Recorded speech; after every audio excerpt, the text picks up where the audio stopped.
Hello friends, आज का video बहुत इंटरेस्टिंग होने वाला है। दुनिया की 10 सबसे भूतिया जगहें के बारे में मैं बताने वाला हूँ। चलिए वीडियो स्टार्ट करते हैं। मोंटे क्रिस्टो रियासत, न्यू साउथ वेल्स, ऑस्ट्रेलिया। ऐतिहासिक मोंटे क्रिस्टो रियासत ऑस्ट्रेलिया में न्यू साउथ वेल्स के जुनी इलाके में स्थित है। इस रियासत को ऑस्ट्रेलिया के सबसे अधिक भूता और डरावनी जगहों में शुमार किया गया है। इसकी वजह वर्ष 1885 में इसके निर्माण के बाद से ही यहाँ घटी कई दुखद घटनाएं हैं। निर्माण के बाद मोंटे क्रिस्टो का मालिकाना हक क्रेवले परिवार के पास रहा और यह परिवार वर्ष 1948 तक यहाँ रहा। इस दौरान यहाँ कई अनहोनी घटनाएं घटी, जिनमें से कईयों को अपनी जान से हाथ धोना पड़ा था। एक बच्चे का सीढ़ियों से गिरने पर हुई दुखद मौत, एक नौकरानी की घर के बालकनी से गिरने से हुई मृत्यु और अस्तबल में काम करने वाले एक लड़के की आग से जलने से हुई अस्वाभाविक मृत्यु जैसी कई घटनाएं हैं, जिससे यह जगह मनहूस माना जाने लगा। कहा यह भी जाता है कि मोंटे क्रिस्टो रियासत की रखवाली करने वाले व्यक्ति का एक बेटा था, जिसका नाम हेरोल्ड था। वो पागल था और कभी कभी हिंसक हो जाता था, इसलिए उसे लगभग 40 वर्षों तक लोहे के चेन से बांधकर उसके घर में बंद रखा गया था। एक दिन लोगों ने देखा कि वो अपनी मर चुकी मां के शव के साथ लिपटा पड़ा है। इस घटना के बाद उसे पागलखाने भेज दिया गया, जहां कुछ दिनों बाद ही उसकी मौत हो गई। अंततः लगातार हो रही अनहोनी और डरावनी घटनाओं से विचलित होकर क्रेवले परिवार ने वर्ष 1948 में उस जगह को छोड़ दिया। इस परिवार के जाने के बाद भी यहाँ हो रही अस्वाभाविक मौतों का सिलसिला नहीं थमा।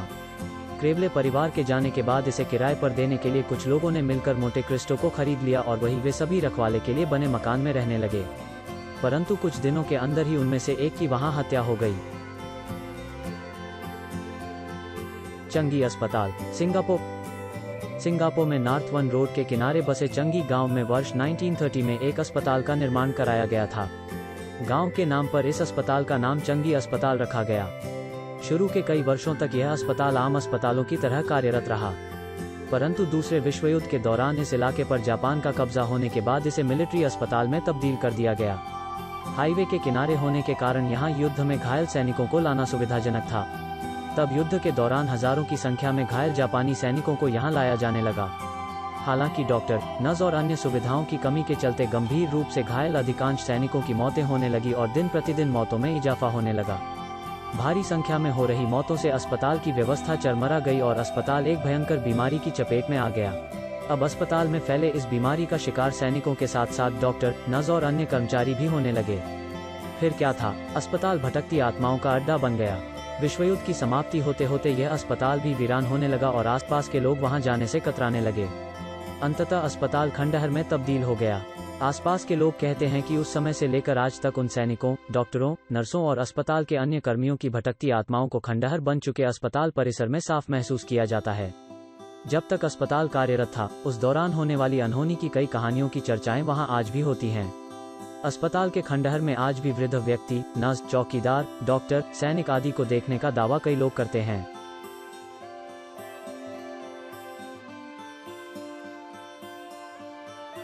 गुड होप का किला, केप टाउन, दक्षिण अफ्रीका। दक्षिण अफ्रीका के केप टाउन में स्थित गुड होप के किले का निर्माण शताब्दी में डच ईस्ट इंडिया कंपनी द्वारा कराया गया था। इसे दक्षिण अफ्रीका का सबसे पुराना औपनिवेशिक काल का भवन माना जाता है। मुख्यतः डचों ने इस किले का निर्माण केप के समुद्री रास्ते से गुजरने वाले जहाजों को रसद और अन्य सामानों की आपूर्ति के लिए एक ठिकाने के तौर पर बनाया था। गुड होप किले में सर्वप्रथम वर्ष 1915 में भूत को देखने का दावा किया गया। कहा जाता है कि कई लोगों ने एक लंबे कद के आदमी को किले के प्राचीर पर टहलते हुए देखा था। उसे देखे जाने का क्रम कई हफ्तों तक चलता रहा। कभी उसे किले की दीवारों पर उछलते हुए देखा गया, तो कभी किले के एक बुर्ज से दूसरे बुर्ज पर छलांग लगाते हुए। वह उस दौरान कुछ दिनों तक तो दिखा, परंतु उसके बाद वर्ष 1947 तक किसी ने उसे देखने का दावा नहीं किया। फिर इसके बाद आज तक लोग उसे कभी कभी देखने का दावा करते रहे हैं। इस किले का भुता होने का दावा करने वाले किले से जुड़ी एक और कहानी सुनाते हैं। शताब्दी में ही गुड होप के एक गवर्नर थे, जिनका नाम पीटर गिस्बर्ट था। 23 अप्रैल 1728 को संदिग्ध अवस्था में उनकी मृत्यु हो गई थी। जिस दिन उनकी मृत्यु हुई थी, उसी दिन उन्होंने 7 सैनिकों को सेना में विद्रोह करने का दोषी पाते हुए उन्हें मृत्युदंड की सजा सुनाई थी। कहा जाता है कि उसमें से एक सैनिक ने गुस्से में पीटर गिस्बर्ट को श्राप दे दिया था। बाद में ठीक उसी दिन पीटर गिस्बर्ट को अपने कार्यालय में मृत पाया गया। मृत पीटर गिस्बर्ट की आंखों को देखकर दावा किया गया कि उनकी मृत्यु किसी खौफनाक दृश्य को देखने से हुई थी। इतना ही नहीं, गुड होप के किले में अक्सर एक औरत को भी मुंह अड़ककर और चिल्लाते हुए भागने का दावा लोग करते रहे हैं। इस घटना की पुष्टि तब हुई जब हाल ही में वहां हुई खुदाई के दौरान एक औरत का कंकाल मिला। इसके बाद लोगों ने उस औरत को फिर कभी नहीं देखा है। इसके अलावा गुड होप के किले से संबंधित और भी कई डरावनी घटनाएं जुड़ी हुई हैं। कहा जाता है कि शताब्दी में ही किसी सैनिक ने किले के घंटाघर में घंटे की रस्सी से फांसी लगा लिया था। इस घटना के बाद उस घंटाघर को बंद कर दिया गया, परंतु आज भी उस घंटाघर में लगा घंटा आए दिन जोर जोर से अपने आप बजने लगता है और कुछ देर बाद फिर से शांति छा जाती है। यहाँ एक कुत्ते का भूत देखने की चर्चा भी जोरों पर है। कहा जाता है कि कभी कभी एक काला कुत्ता लोगों को दिखता है और फिर हवा में गायब हो जाता है। इन सब घटनाओं को सुनने के बाद केप टाउन के गुड होप किले का भुतहा होने से कौन इनकार करेगा। Suicide forest, Aokigahara, Japan. क्या आप विश्वास करेंगे कि दुनिया में एक ऐसी भी जगह है जहां जाने के बाद लोग खुदकुशी करने के लिए प्रेरित होते हैं और खुदकुशी करते भी हैं। आपको विश्वास हो या न हो, मगर एक ऐसी जगह है और वो है जापान में माउंट फूसी की तलहटी में बसा ओकिगारा का जंगल। दुनिया में सुसाइड फॉरेस्ट के नाम से फेमस इस जंगल में हर साल सैकड़ों की संख्या लोग आत्महत्या के लिए जाते हैं। हालांकि अभी तक यह पता नहीं लगाया जा सका है कि यहाँ खुदकुशी किए जाने की वजह क्या है, परंतु यहाँ मरने वाले लोगों की तादाद इतनी अधिक हो जाती है कि लाशों को हटाने के लिए स्थानीय पुलिस को प्रतिवर्ष अभियान चलाना पड़ता है। आतंक फैलने के डर से पुलिस यहाँ आकर मरने वालों के आंकड़े जारी करने से भी बचती है। अभी तक सिर्फ एक बार वर्ष 2004 में सुसाइड फॉरेस्ट में खुदकुशी करने वालों का आंकड़ा सरकारी तौर पर घोषित किया गया था, जिसमें कहा गया था कि जंगल से 108 लाशें मिली हैं। हालांकि लोगों को खुदकुशी करने से रोकने के लिए प्रशासन ने जंगल में जगह जगह चेतावनी का बोर्ड लगा रखा है, जिसमें यहां आने वाले लोगों से खुदकुशी न करने की अपील की गई है। बहरहाल आमतौर पर लोगों का मानना है कि यहां खुदकुशी करने वालों की आत्माएं भटक रही हैं और वही आत्माएं यहां आने वालों को खुदकुशी करने के लिए प्रेरित करती हैं। इससे उत्तर ओकिगारा के जंगल में खुदकुशी को एक पौराणिक कथा से भी जोड़ा जाता है। कहानी के अनुसार इस इलाके में एक बार भीषण अकाल पड़ा था। भूख से बिलखते लोग खाने की तलाश में ओकिगारा के जंगल में आ गए और यहीं वे सभी काल के ग्रास बन गए। कहा जाता है कि उन्हीं सब की आत्माएं यहाँ भटक रही हैं और वे यहाँ आने वालों को अपना शिकार बना रहे हैं। ये सब बातें सही हो या न हो, परंतु खुदकुशी की प्रेरणा देने वाले ओकिगारा के डरावने कृत्य एक शोध का विषय अवश्य है।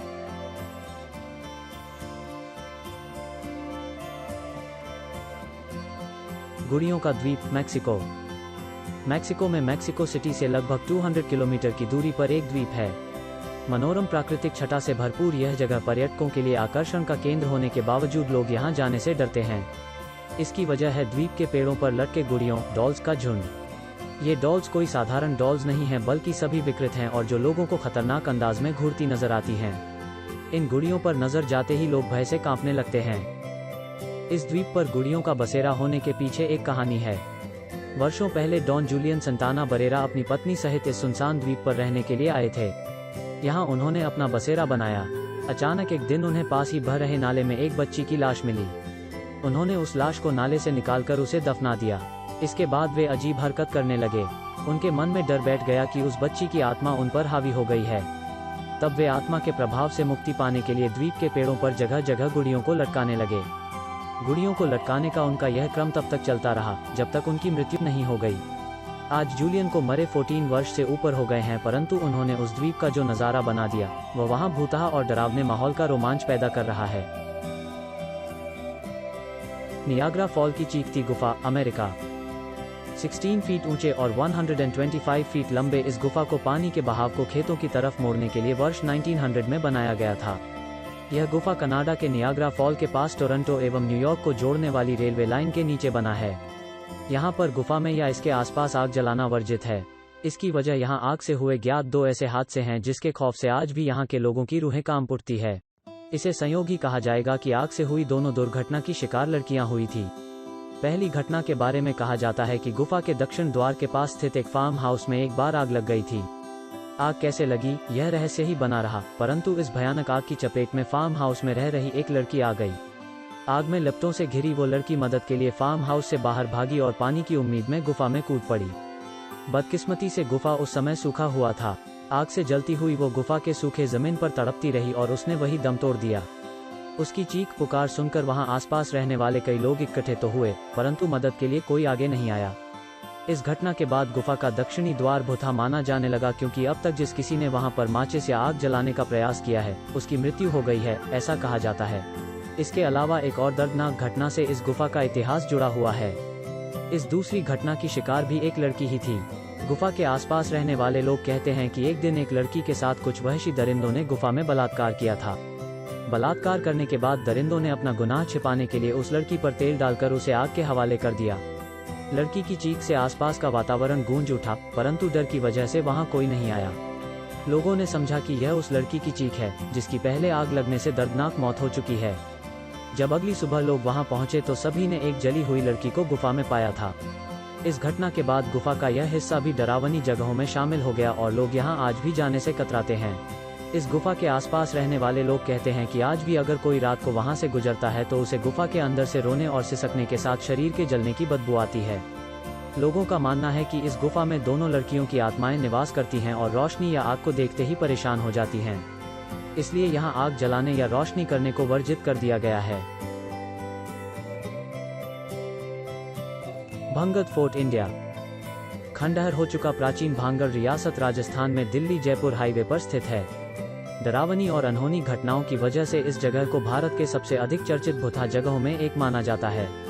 इस जगह के खौफ का अंदाजा इसी तथ्य से लगाया जा सकता है कि भारत सरकार के पुरातत्व सर्वेक्षण विभाग के अधीन होने के बावजूद यहां पर पुरातत्व विभाग का कार्यालय नहीं है। वस्तुतः पुरातत्व विभाग का कार्यालय यहां से दूर स्थित है। रात में इस जगह से इंसान क्या परिंदे भी दूर रहते हैं। यहाँ के बारे में कहा जाता है कि रात में यहाँ जो भी जाता है वो लौटकर वापस नहीं आता। भांगड़ के खौफनाक अतीत से एक कहानी जुड़ा हुआ है। यह कहानी भांगड़ की राजकुमारी रत्नावती और उसी रियासत के एक तांत्रिक सिंधु सेवड़ा की है। कहा जाता है कि सिंधु सेवड़ा राजकुमारी रत्नावती से एक तरफा प्रेम करता था। एक दिन बाजार में वो इत्र की दुकान पर राजकुमारी को सम्मोहित करने के लिए इत्र से काला जादू करने वाला था कि राजकुमारी को इसकी भनक लग गई। रत्नावती ने गुस्से में उस इत्र की बोतल को वहीं पड़े एक बड़े पत्थर पर पटक कर फोड़ दिया। बोतल फूटने से इत्र पत्थर पर बिखर गया। दूसरी तरफ राजकुमारी के इस रौद्र रूप को देखकर सिंधु सेवड़ा घबरा गया और अपना संतुलन खोते हुए वहां से भागने लगा। आश्चर्यजनक तौर पर वो पत्थर भी तांत्रिक के पीछे दौड़ने लगा जिस पर इत्र बिखर गया था। तांत्रिक के पीछे भागते हुए उस पत्थर ने तांत्रिक को कुचल दिया और उसकी मृत्यु हो गई। मरने से पहले तांत्रिक ने श्राप देते हुए कहा कि जल्दी ही यहाँ रहने वाले सभी लोग मारे जाएंगे और यहाँ लंबे समय तक उनकी आत्माएं भटकती रहेंगी। तांत्रिक की बात सच साबित हुई। कुछ ही दिनों बाद पड़ोसी रियासत अजबगढ़ ने भांगड़ पर हमला कर दिया। भांगड़ में भीषण कत्लेआम हुआ और सभी लोग मारे गए। इसके बाद से आज तक भांगड़ आबाद नहीं हुआ और यह डरावनी और भूतहा दुनिया का एक हिस्सा बन गया। कहा जाता है कि उस कत्लेआम में मची चीखें आज भी वहां सुनी जाती हैं। रात के वक्त भटकती आत्माएं जागृत हो जाती हैं और प्रतिशोध लेने के लिए इंसान की तलाश करती है। इसी वजह से रात में वहां जाने को वर्जित कर दिया गया है।